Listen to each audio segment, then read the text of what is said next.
The best way to wake up in the morning is with Good Day Dakota. It's 6:22. Welcome back. As you can see, I'm with U.S. Representative Kelly Armstrong. As you can see, we're social distancing here, Congressman Armstrong. How are you doing this morning? I'm doing great. Thanks for having me. Yeah, thank you for joining us.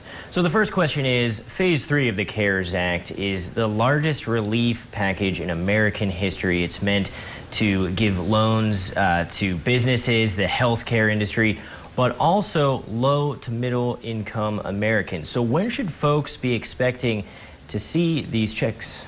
I think the first checks went out, are not checks, direct deposits went out on Saturday. About 80 million Americans will get their money direct deposited this week. The IRS has opened a portal where you can go in and check on the status of your payment.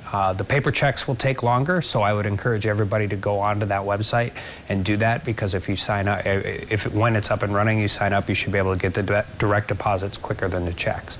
But about 80 million Americans should have it by the end of this week. All right. Now, the Paycheck Protection Program, this is set up to relieve small businesses. That includes farmers and ranchers. Now that we're in the planting season and calving season, how important is it, Congressman, that we get these farmers and ranchers some assistance?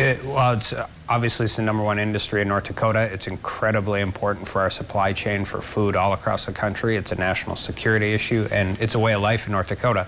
So, the PPP, as it goes, we need everybody who qualifies to be applying and doing the best they can.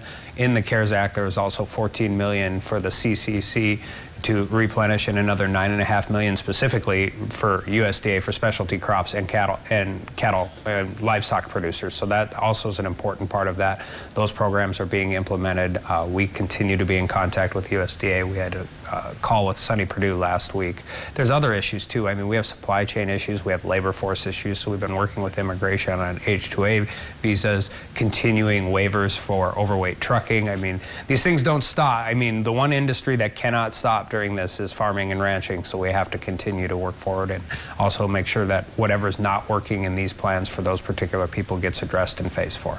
And now that you're back in North Dakota, this is sort of atypical for you to be spending this time in North Dakota as a congressman. I bet it feels great. As you were saying, you went turkey hunting the other day. What do you want North Dakotans to know? I think that we'll get through this. As much as anybody else in our country, we have dealt, we're a commodity-based economy. We deal with blizzards and floods and tornadoes and high commodity prices, low commodity prices, oil, agriculture. We know how to deal with these lean times, and I'm just heartened by all the different things going on in communities across the state.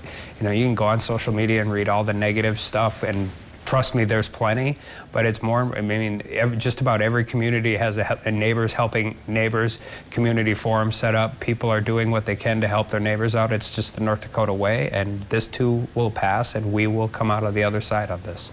All right, thank you very much, Congressman. Let's check in with Amber for the weather. Well, it's certainly a